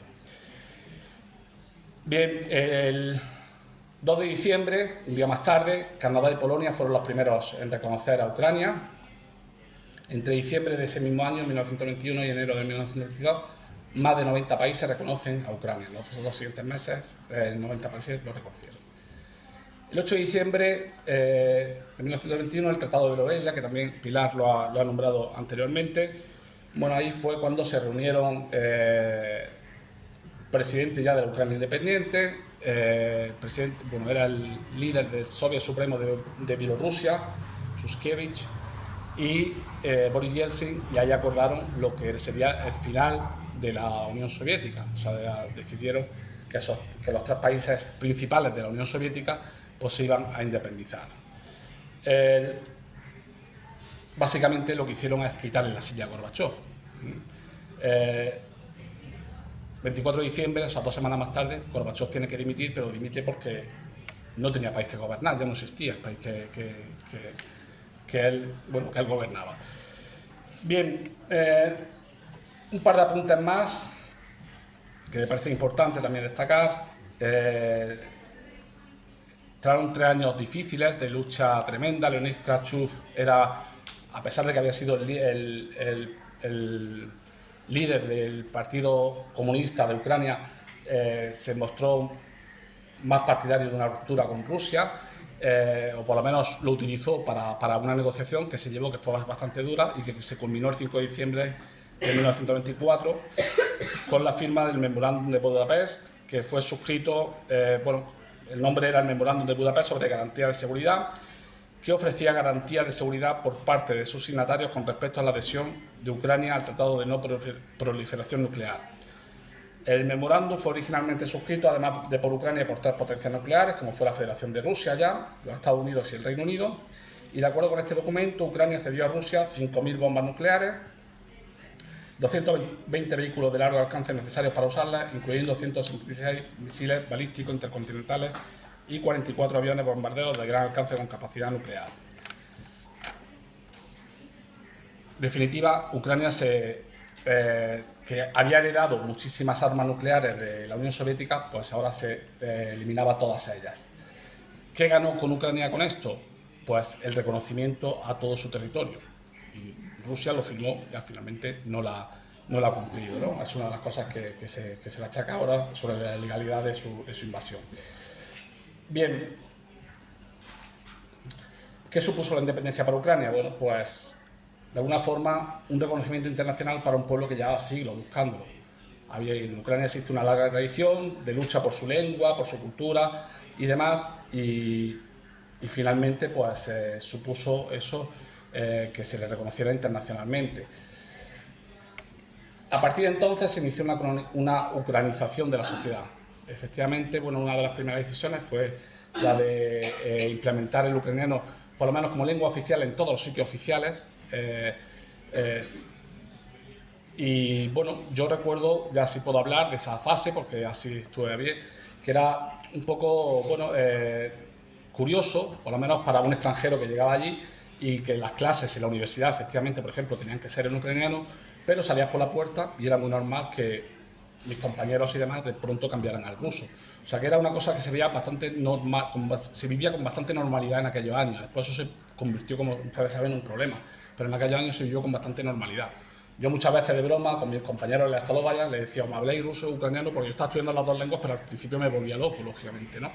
Pero es que era muy normal que uno incluso hablara en ruso y otro ucraniano, se respondían en ucraniano, y para ellos era totalmente normal. La Stalovaya es un comedor. Es verdad, que lo he Es dicho. buena en palabrilla. Efectivamente. Bien, otra de las cosas que a mí ya estoy hablando un poco más, como he dicho, para acabar un poco de las cosas más personales, de que a mí me sorprendió de siempre en Ucrania, y fue la fuerza de la sociedad civil. Era una sociedad civil que se manifestaba para continuamente y para todo. Y es verdad que fueron años muy convulsos, muy difíciles económicamente hablando, pero es verdad que a mí eso me sorprendió. La calle Hresiatic, que es la calle central, la que une precisamente al Maidán y demás, estaba siempre llena con manifestaciones de todo tipo.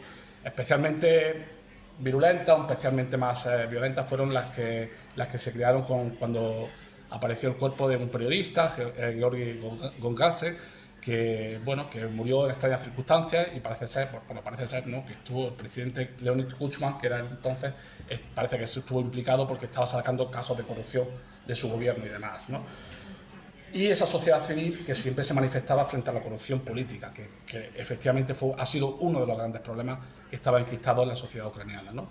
Pero era la corrupción política que existió durante bastante tiempo. Pero ya digo, fue una de las cosas que a mí me impactó, ¿no? La fuerza de la sociedad civil, de la fuerza de la organización y demás, y de asociaciones y demás que existían. Por otro lado, la europeización. Estoy hablando del año 95-96. En aquel momento, todos los domingos en el centro de Kiev, en todos los portales de las casas, colgamos una bandera europea. Yo en aquel momento, con 20 años, con 21 años que tenía yo, pues no le daba importancia. Quizás le daba importancia después con el tiempo, cuando he visto un poco el significado, ¿no?, de lo que significa. También una de las plazas principales, la que está justamente a 300 metros del Maidán, una de las plazas principales que hay allí, se llama Europejska Plощad, o sea, la plaza europea, y tiene todas las banderas europeas, y eso estoy hablando del año 96, que fue precisamente cuando se le dio ese nombre, ¿no? Y por último, también muy destacable, ya no en el plano político, sino en el plano cultural, es que fueron años donde hubo en Ucrania una explosión cultural tremenda en todos los sentidos. tanto en la literatura como en el teatro, especialmente en la música, donde fueron años tremendos, quizás similar aquí al año 80, por lo que supuso y demás, pero que fue una cosa que lógicamente pues tuve la oportunidad de vivir, y la verdad que en ese sentido fue bastante bueno hacerlo, ¿no? Por lo menos tengo buenos recuerdos en ese sentido de hacerlo en aquel momento. Y por mi parte, nada más. Muchísimas gracias.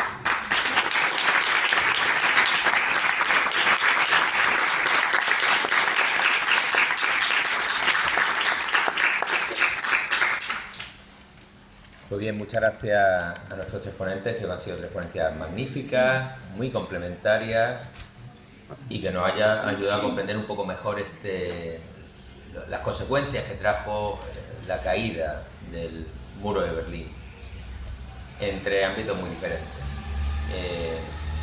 Ahora tenéis la oportunidad de hacer preguntas a propósito de aquello. Un momento, las preguntas tenéis que hacerlas, llevaros el Simón, con el micrófono. Pero no va. No va, sí va.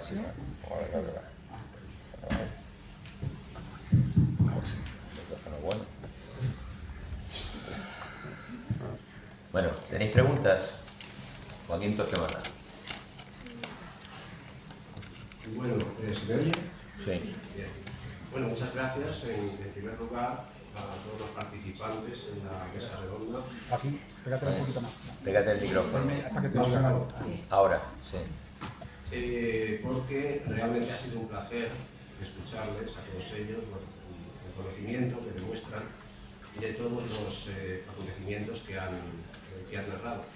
Yo voy a empezar con una simple anécdota, una cosa curiosa, y es que precisamente cuando venía para acá, delante de mi coche, iba un coche con matrícula ucraniana, cosa que no es muy habitual, ¿verdad?, verlo por aquí. Bueno, pues claro, el detallito es que la matrícula ucraniana pues lleva el símbolo de las matrículas de la Unión Europea, aún no perteneciendo a la Unión Europea. Y bueno, me ha llamado mucho la atención, precisamente viniendo a un foro donde se va a hablar precisamente, entre otras cosas, de Ucrania, ¿no?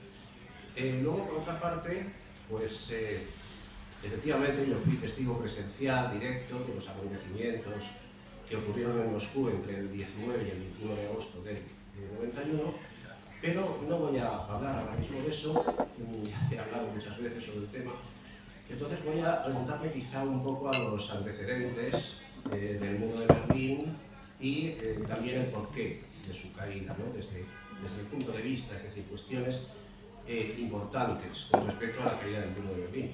En primer lugar, recordar que el muro de Berlín, pues efectivamente se hizo, como ha dicho Pilar Bonet, pues para proteger del este, ¿no? Bueno, hay que aclarar también que el muro de Berlín lo levantaron las autoridades comunistas. No, pero no lo hizo. Se hizo para que no saliera la gente del este. Lo construyeron ellos. Sí, sí, es lo que iba a decir. Que no lo construimos nosotros. Por eso. Lo construyeron ellos, Eso es lo que iba a decir. Lo que pasa es que, bueno, yo al oírlo no me ha quedado suficientemente claro, ¿no? En este caso, por eso que quede efectivamente claro. Y perdón si no lo he... No, a lo mejor me he expresado mal, pero vamos, es obvio que lo construyeron ellos para que no saliera. Sí. Bien, de acuerdo. Entonces esto queda claro. Por otra parte, hay dos acontecimientos que no se suelen mencionar demasiado y que para mí fueron desencadenantes importantes de la caída del muro de Berlín, es decir, de la caída del Imperio Soviético, en definitiva. Entonces, en primer lugar, para mí es fundamental el accidente de Chernóbil, en Ucrania, precisamente, en el año 1986. Esto ya es, digamos, algo que en Occidente y en el resto del mundo, porque no solamente tenemos que referirnos a Occidente, sino también al resto del mundo, pues ya se percibió como un signo de debilidad en la Unión Soviética, dentro del territorio de la Unión Soviética. Y por otra parte, algo de lo que casi no se habla, y a mí me llama la atención, pero que para mí es un acontecimiento muy importante, es la humillante derrota del ejército soviético en Afganistán y su retirada en el año 1988. Entonces, hemos hablado de cuestiones económicas, pero también desde el punto de vista militar, la Unión Soviética ya no asustaba tanto. Entonces, de esto se da cuenta el resto del mundo y se dan cuenta en la propia Unión Soviética y, por supuesto, en los países que habían estado hasta ese momento dentro de la órbita de la Unión Soviética. Entonces, como digo, para mí, pues como desencadenantes, y bueno, cómo se pueden comentar algunas cosas. Me ha llamado la atención en las diapositivas que ha presentado el profesor Roy, que hay una que es precisamente cuando se celebra de alguna manera el 19 de agosto del 91 en Vilnius, pues aparecen unas pancartas en las que, bueno, hay una que aparece pues una bandera nazi, con la proclamada, ¿verdad? Aparece también lo de SSSR, es decir, la URSS, con las SS, que son las runas de los nazis, de las famosas SS del régimen nazi, y es que, curiosamente, quien conozca el reportaje fotográfico que hice en Moscú en el año 91, pues recordará que hay también en Moscú en el año 91 existían las pancartas en las que aparecía, por ejemplo, Smert KPSS, y el SS eran las SS de las runas nazis, es decir, muerte al PQS, al Partido Comunista de la Unión Soviética. Y luego también, pues, por ejemplo, pancartas en Moscú como Niet krasnому fascismo, es decir, no al fascismo rojo. Por lo tanto, se identificaba en estas manifestaciones, tanto en Vilnius como en Moscú, al régimen soviético como un régimen fascista, pintado del color que se quiera pintar. Entonces, esto también es otro comentario que yo quería hacer al respecto, por las cuestiones, sobre todo, que me han llamado la atención de lo que han comentado los participantes. Bien, muchas gracias.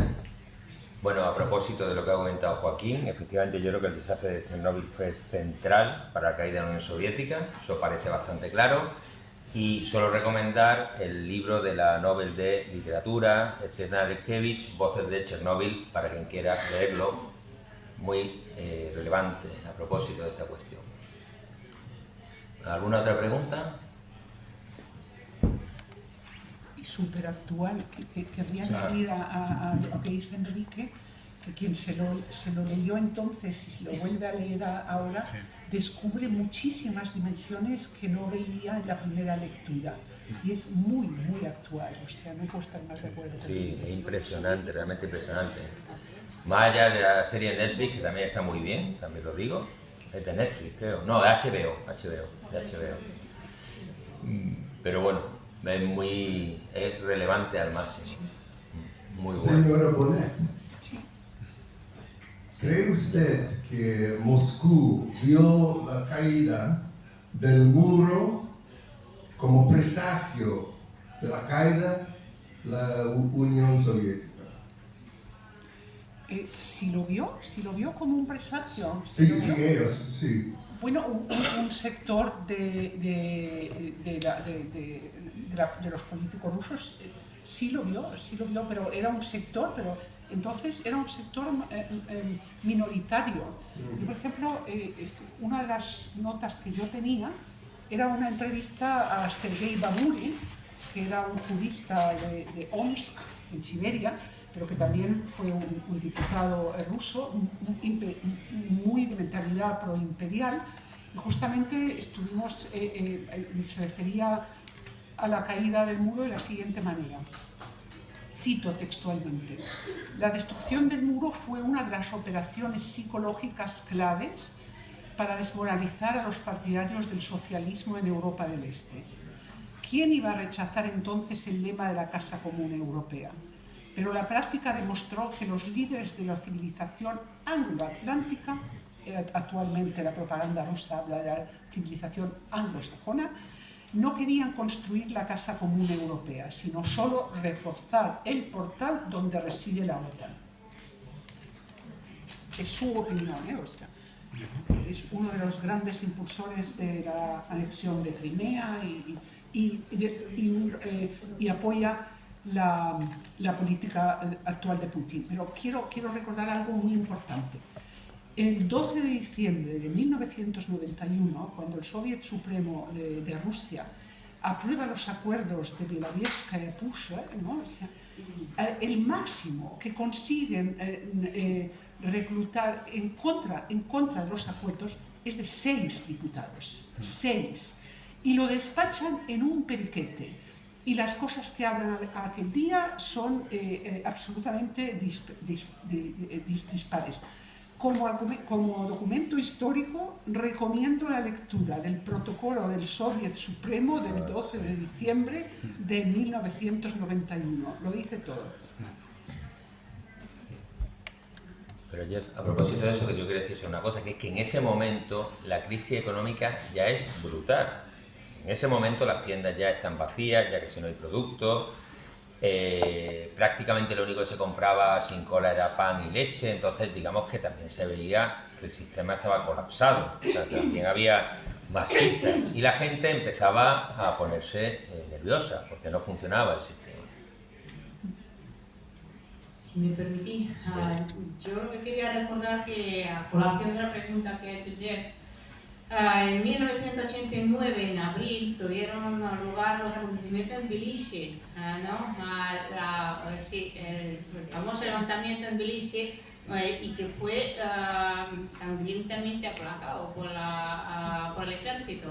Murieron muchas personas y muchas personas sufrieron heridas.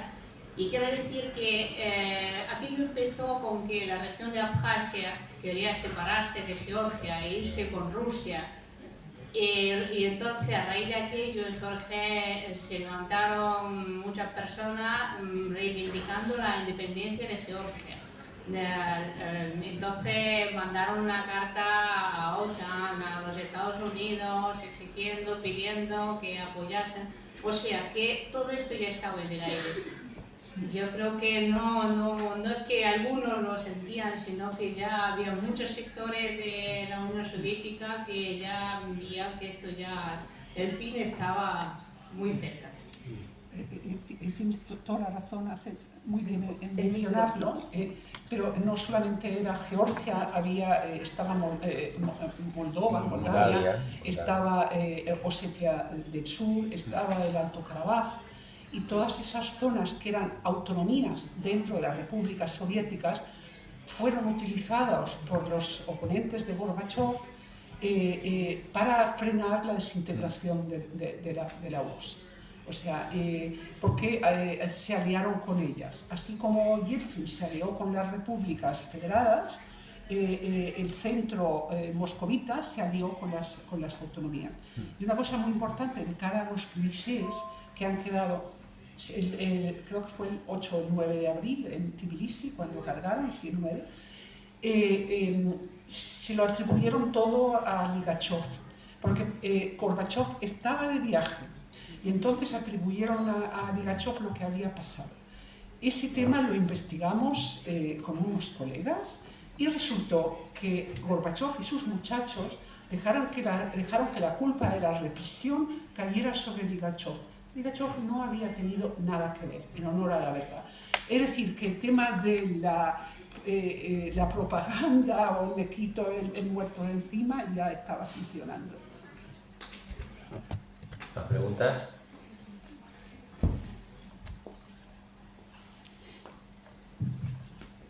Bueno, yo daré las gracias primero a los ponentes, pero me gustaría avanzar un poquito más en el tiempo. Y entonces sé que Pilar alguna vez se ha referido un poco al peligro Putin, ¿no?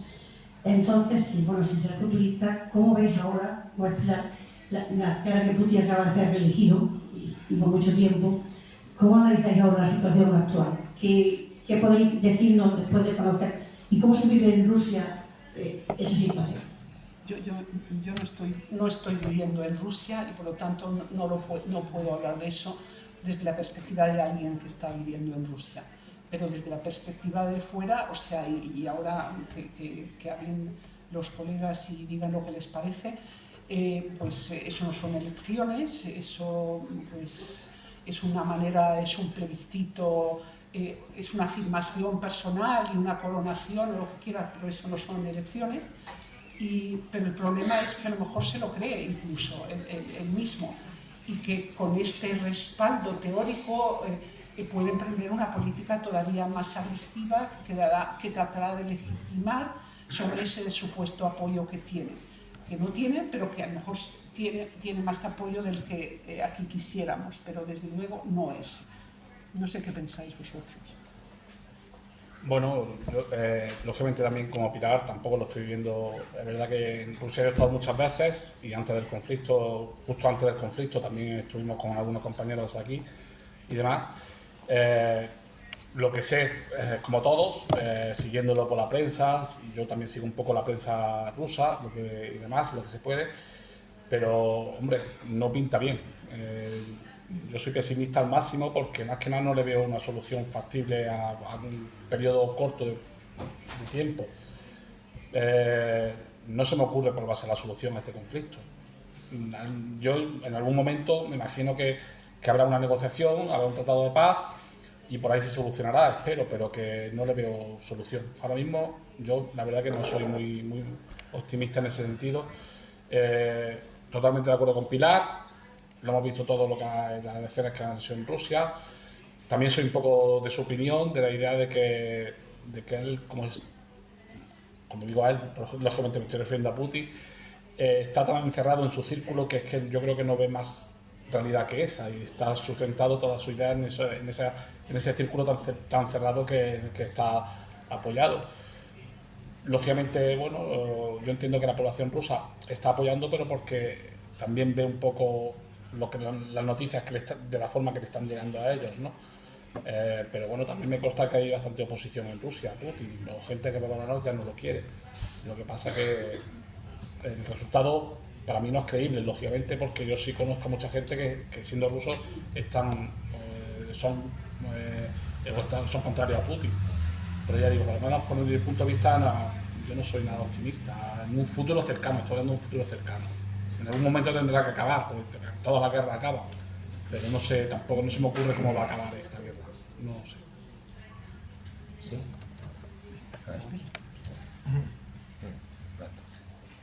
Yeah, I'm sorry to be very pessimistic. As a historian, I would compare Russia today, even if whatever happens to this war, and hopefully we will win, it will still be the situation as in Germany after the First World War. It will be a humiliated great power, very nationalized,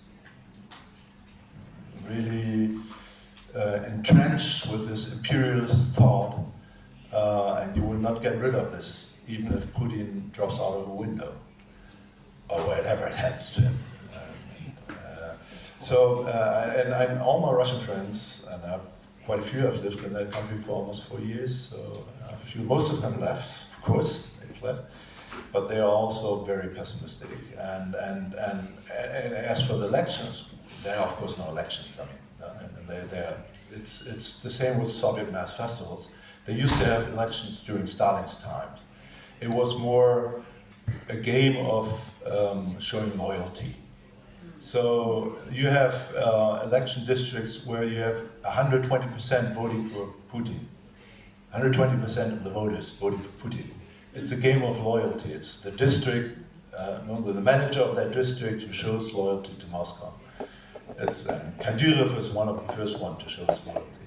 So okay, this is no elections, but the interesting thing is that it does not make, and this is all what it's my interpretation also, but it's also what I hear from my Russian friends. It will not make this regime less aggressive. It will not, and I'm not talking about Putin personally. He is a problem, obviously. But he's not alone. We should always keep in mind that he's the decisive figure, right? In the end, he decided for war and not, but he's surrounded by a circle of people with powers. So it's a group of people, and the inner logic of that regime is on it's built on the intensifying oppression. And it will not stop. It will not stop until there will be no potential Navalny anymore. And these elections will not pacify, but on the other way around, make it more aggressive. So you see, I'm very pessimist on the one side, but I'm a pessimist optimist. On the other side, I also see light. And again, I'm talking more about Germany, as I can't say anything about Spain, but Germany was so much bought by Russian gas, by Russian money, by Russian influence. Think of the Merkel area. When did the Russian war start against Ukraine? Not 2 years ago, but as we know, 10 years ago, 2014.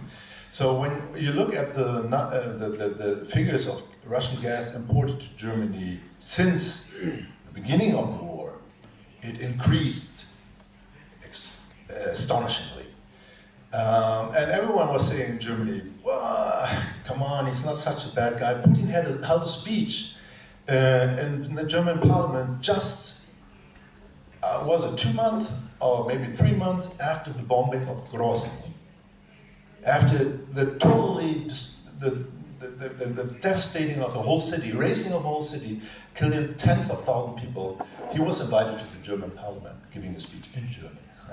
And everyone applauded. I mean, the Social Democrats were front, but the Christian Democrats were just behind. So Germany was, it was hooked on like a hooker. I don't know if you know what this is. I mean, like someone on heroin. The Russian gas was German heroin. And I'm just taking Germany as an example, but I think it holds true for a lot of Western countries. So it doesn't hold true for the Baltic states, doesn't hold true for Poland, it doesn't hold true for Czechoslovakia. They were more aware of the danger. But as for the Western states, I think it holds true. And this has changed. This has changed, and this is why I'm optimistic. Because we know the threat. It's still, I don't see a solution to it. But I mean, you have to recognize the threat in the first place. You have to recognize that you cannot just do business as usual. But you have to, and this is a lesson actually the Baltic they've learned the lesson from history. Freedom and independence is nothing that's given. And it's not for granted, but you really have to fight for it. You have to stand up for it. And this is something, I mean, we're in Germany just learning the lesson. But it's not really optimistic, you see. But you have to see have to look for some light in the dark area, I think. In these dark hours, as we know, someone said. Bueno, yo a propósito de esto voy a decir solo una cosa, y es que había una cierta, aparte de Navalny, que desgraciadamente ha fallecido, surgió un líder político del que yo he tenido noticias interesantes, que se llama Nadezhdin Borisovich. Bastante interesante y algunos, yo ya no voy a Rusia desde que empezó la guerra, pero sí tengo contacto regular con Rusia y algunos círculos moscovitas, también tengo que decir, no sé si es extrapolable a otros círculos, tenían bastantes esperanzas puestas en él, pero denegaron su candidatura a la presidencia el 8 de febrero de 2024, que estaba comprobando ahora, con lo cual tampoco pudo llegar a presentarse, pero según he podido saber, y me han llegado algunos audios, él sigue en esta iniciativa y pertenece a un movimiento político que se llama Iniciativa Civil, porque digamos que tiene una cierta relevancia. Ahora, con las mismas, yo sí creo que no con un 84%, pero es probable que Putin ganara las elecciones. No con un 84%, eso sí. Yo creo que sí. Otro tema es que no podemos analizar sistemáticamente, y creo que esto es un error que cometemos todos, con una mente europea a Rusia, porque Rusia, una cosa es Moscú y San Petersburgo y otra cosa el resto de Rusia, que son otros mundos en ese mundo. Y os aseguro que algunas cuestiones para ciudadanos de, voy a decir, Udmurtia, el menor de sus problemas son estos. Quiero decir que Rusia es un país no muy avanzado, con limitaciones muy importantes que condicionan bastante la vida de la gente. Entonces, digamos que tenemos una tendencia grande a analizar desde un punto de vista muy occidental lo que pasa en Rusia, y eso a veces nos puede llevar a conclusiones que no son, mi opinión, no son muy acertadas. Con lo que respecta a Nadyezhdin, yo creo que sigue en esto, ¿no? Una figura que de aquí, y creo que aquí nunca se ha hablado de él. Vamos, yo por lo menos he escuchado, y es desde 2023, además. Es muy reciente, muy reciente. ¿Más preguntas? Barros. Y después Pedro. Bueno, reitero el agradecimiento, creo que es siempre un placer escucharos y también a las personas que han participado del público, que alimentan por supuesto mucho más este tipo de debate. Con respecto a lo último que se está comentando, creo que precisamente ahí está uno de los temas más interesantes de debate, que es cómo es posible que a medida que pasa el tiempo se radicalice o se haga más agresivo el discurso oficial ruso. Probablemente tenga que ver con lo que ya habéis puesto de manifiesto, y es que el sistema se ha construido durante mucho más tiempo, es decir, no estamos hablando de un sistema construido de forma reciente, ni mucho menos. Ahora lo que estamos viendo es los estados, o el estadio final que podríamos esperar que fuese de una radicalización de un estado. Desde el discurso oficial se han hecho cosas precisamente para lo que Pilar Bonet destacaba, es la gente cada vez le asigna menos significado a la caída del muro de Berlín, por ejemplo. Eso es lógico en términos mundiales por las nuevas generaciones, porque hay una mayor distancia temporal, pero también hay una política de Estado que hace que los símbolos y los fenómenos tengan cada vez un sentido u otro. En el caso de Rusia se ha hecho desde el 2001, pongo de ejemplo el Día de la Unidad Nacional, que precisamente se ha incentivado porque va en la línea que favorecía el discurso oficial ruso. Probablemente se hayan hecho las mismas políticas para desprestigiar figuras como Gorbachev o para desprestigiar momentos históricos como la caída del muro u otros muchos. Creo que hay una radicalización lógica, pero hay que reconocer bien construida, también porque se construye sobre las debilidades, muchas debilidades que tiene Occidente, entre otras la hipocresía, o incluso los argumentos de no podéis querer implantar, esto dicho por Putin literalmente, las democracias europeas en un país con la extensión que tenemos, el argumento demográfico, el argumento religioso, es decir, es una forma de pensamiento muy bien cimentada, que además se aprovecha de la hipocresía, vamos a llamarlo así, de Occidente y de algunas debilidades. Así que creo que somos pesimistas, pero por otro lado quizás estemos reaccionando un poquito tarde y habría que haberse planteado algunas cuestiones antes, ¿no? Hablabais de lo del 2008, de Putin, esa amenaza ya explícita, pero mucho antes ya había otra, y que probablemente se vio más reforzado cuando en el 2012, que fue probablemente el periodo más difícil para Putin en Rusia, con las manifestaciones más numerosas en la calle. Se acaban las pilas. A mí se me acaban pronto también. Es decir, eso, tener en cuenta el recorrido un poco cronológico de un discurso oficial cada vez más radical y más agresivo, y que probablemente vaya más todavía. Por favor, pasar, no sé, si no funciona voy a salir aquí a hablar, si os parece, ¿vale? Para que puedan escuchar los intérpretes. Bueno. A ver, pues Pedro. Sí, sube, ven aquí. Sí. Es que si no, no te escuchan. No, es que creo que ha sido una intervención espontánea. Bueno, buenas tardes. Muchísimas gracias por organizar la charla y por el esfuerzo de intentar hablar de esta situación. Yo tengo una pregunta que parte de una frase que a mí me dejó marcada, precisamente más o menos cuando estaba estudiando aquí, del año 2000, de una película bastante conocida, Los lunes al sol, de Fernando León de Aragón, donde sale un ruso desempleado que era ingeniero aeronáutico y acaba en Ferrol, en Galicia, y está, pues como el resto de personajes de la película, parado, ¿no? y en una noche casi de borrachera, ¿no?, les intenta explicar lo que pasó en la Europa en la Rusia postsoviética, ¿no? Y les dice a los españoles,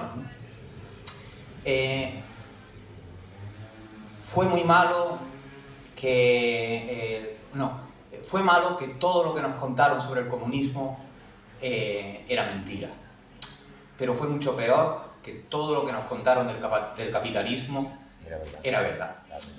Esa pregunta os la hago, es decir, esa sensación que tenía ese personaje se ha vivido en la población, tanto rusa como de las repúblicas soviéticas, está presente, y en parte la siguiente pregunta es, ¿da algo de respuesta a esa frustración que ha hecho que muchos de los países, ¿no?, de la órbita soviética hayan manifestado esa frustración en gobiernos de extrema derecha y que no hayan salido, o incluso la Alemania oriental, ¿no?, está muy sumergida en la extrema derecha? ¿Parte de esa sensación da esa respuesta o...?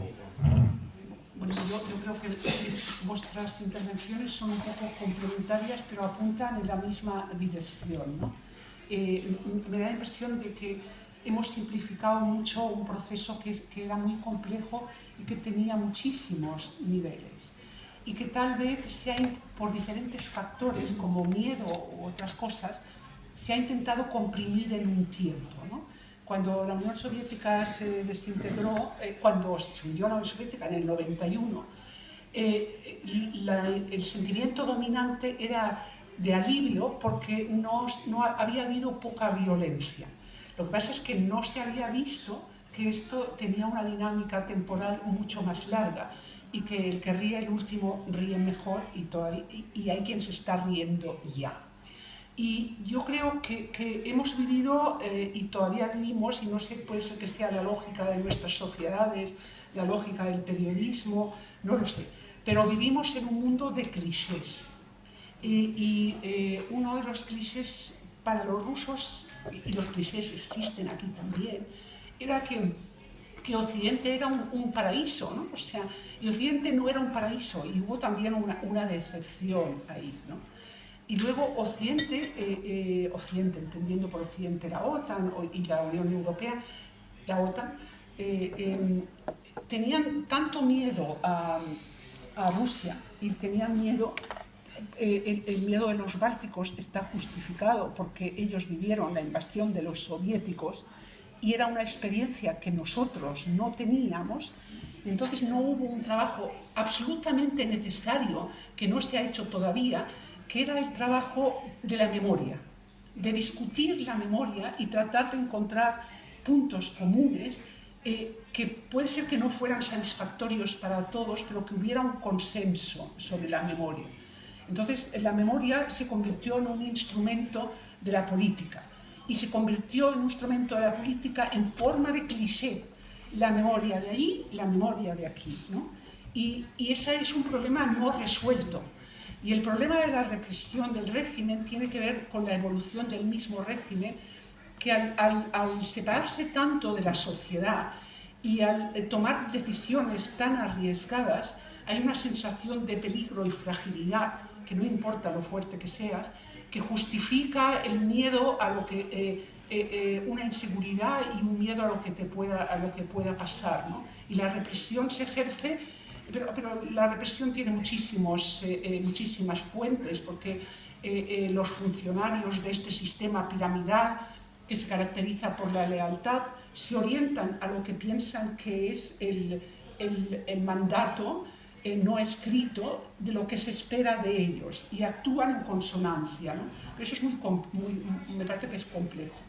Una cita de Andrei Grachov, que fue el secretario de prensa de Gorbachov, es del 2014, de uno de esos, el 25 aniversario de la caída del muro.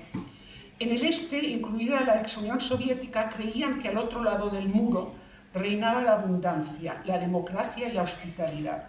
25 años después están decepcionados porque han descubierto que es un mundo complicado, contradictorio y lleno de problemas, que en lugar de acogerlos les rechaza, que ha desplazado el muro de Berlín a la frontera ucraniana y que la Casa Común Europea se ha construido en Rusia.